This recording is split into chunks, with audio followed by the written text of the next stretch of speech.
Hi, so a new COVID task force letter has been released from the task force, and the bishop is a part of that. And so I just wanted to give you a little bit of an update as to what we are supposed to be doing.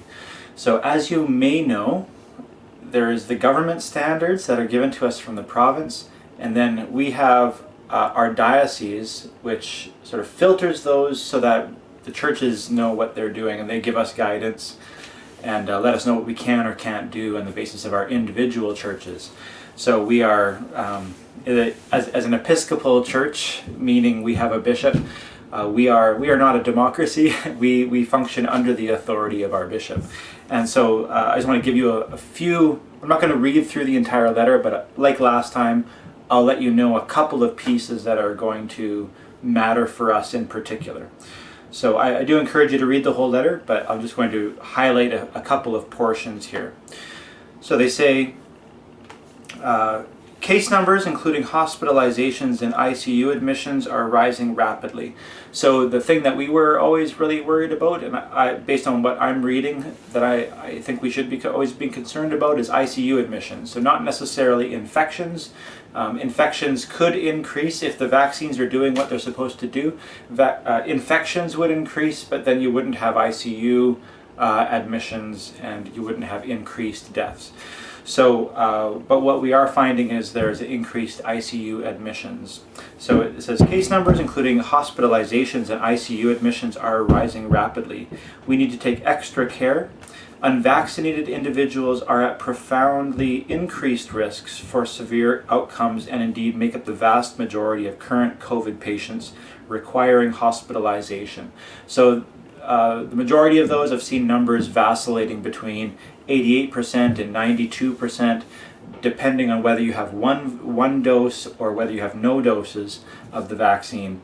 That those people seem to be in the most vulnerable categories. I've also seen that, I don't know a lot of the other demographics around who else is in the hospital or in the ICU, but it seems to mostly be people who are older, people who have weakened immune systems, for maybe they have underlying conditions. So I have a hard time getting a hold on some of those things, but if you go on the Alberta website, you can sort of see the ages of people who are in the ICUs right now. But it does seem to be that beyond anything else, it seems like unvaccinated people seem to be making up the majority of the hospitalizations by a long shot. So if you are not healthy, and if you are 70, 80, 90, and you're not vaccinated, you should be very, very careful, is what they're saying here. So unvaccinated individuals are at profoundly increased risk for severe outcomes, and indeed make up the vast majority of current COVID patients requiring hospitalization. Persons who are unvaccinated for any reason are strongly urged to participate by joining their parish's online services offerings. There is also evidence of waning immunity among people who are vaccinated early, so these people are also urged to be cautious. So what they're saying is, if you are unvaccinated, and you might have very good reasons for being unvaccinated, you should maybe think about participating online through Zoom or maybe through YouTube, worship that way, because there is sometimes there's this thing going around in the media that unvaccinated people are somehow putting everyone at risk. I think actually they're putting themselves at risk. So, and that seems to be what we're seeing in the hospitalization numbers.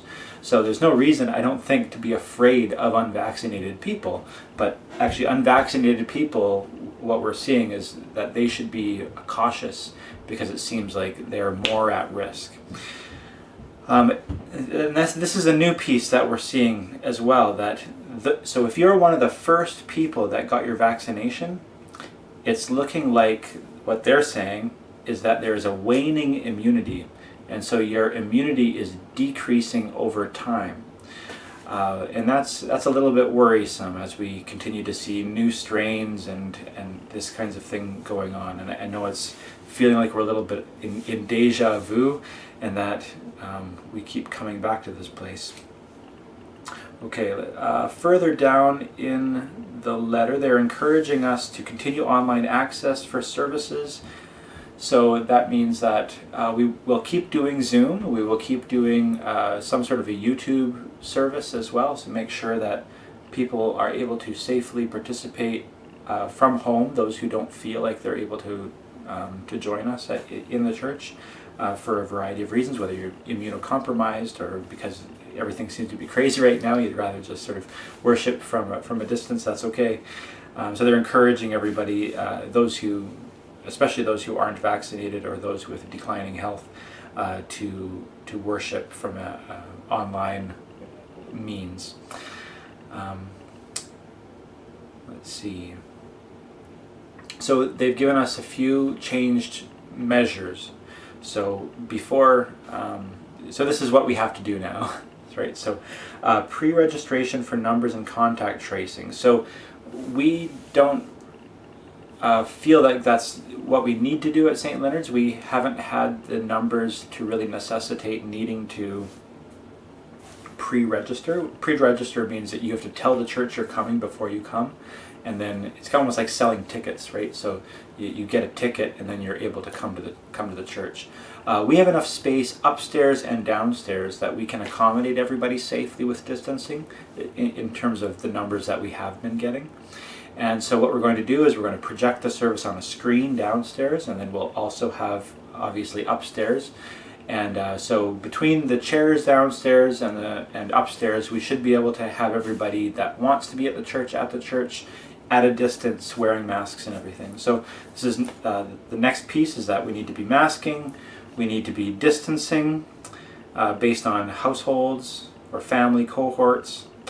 This is the big one, is we are not, it says singing, no congregational singing at this time. Soloists may be used, but should be apart from others or be behind barriers or shields. And so we're in the midst of trying to work this out right now to see who we're going to have to sort of lead us in singing, and then the congregation will be able to sort of read through the lyrics and meditate on those lyrics and participate maybe by humming through their masks or something. So, and obviously coffee hour like last time.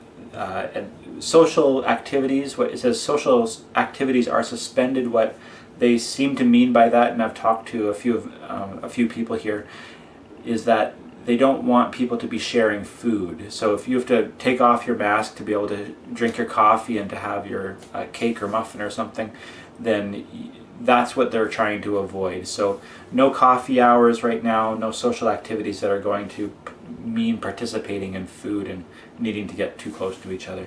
So those are the new pieces that we need to keep in mind and that we're going to be implementing.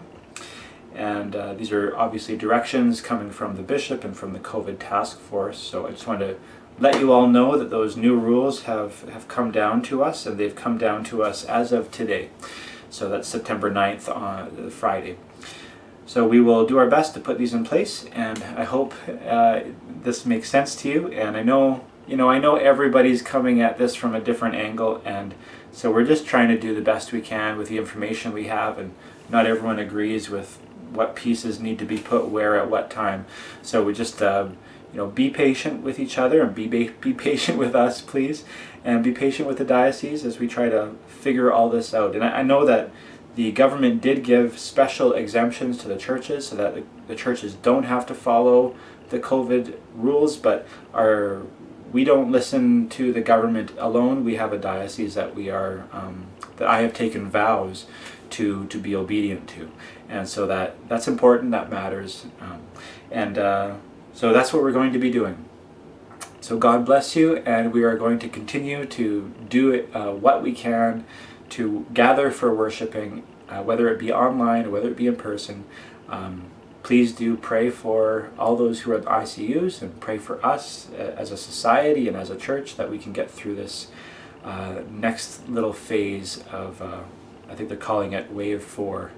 So hopefully we don't have too many more of these. God bless you. And also just, stay healthy. Try to drink lots of water. Try to eat healthy. I know it's tempting when you are take a blow like this to not being able to gather, that's easy to just kind of sit and eat chips. And so let's not do that. Let's try to get healthy. Let's try to eat healthy. Let's try to get exercise, and that is also a way of keeping ourselves safe from COVID. So, anyway, God bless you, and thank you for listening to this, and thank you for your patience.